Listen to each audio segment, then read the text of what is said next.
C'est un coup dur pour le football guinéen après plusieurs contestations survenues lors des séances électorales de la FEGIFOOT.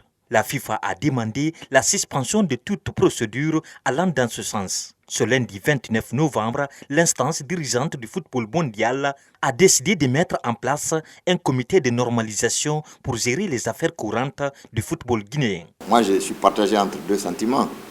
Un sentiment de satisfaction du fait que depuis le mois de juin, on attendait que la FIFA se prononce sur ce qui se passe en Guinée. Ils ne l'ont pas fait. C'est maintenant hier par un courrier qu'ils ont adressé à l'administration fédérale pour annoncer la mise en place d'un comité de normalisation. Bon, le second sentiment, je pense que à partir de la mise en place de ce CONOR, le football guinéen va repartir d'un bon pied parce qu'ils vont travailler sur les textes, préparer dans la sérénité l'Assemblée générale élective.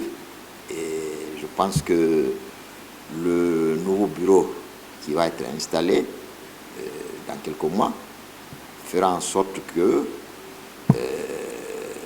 tout ce qui va s'entreprendre sera fait dans la perspective et dans la trajectoire du développement et de la promotion de la discipline. Cette décision de la fêtière mondiale de football intervient à un mois de la Coupe d'Afrique des Nations.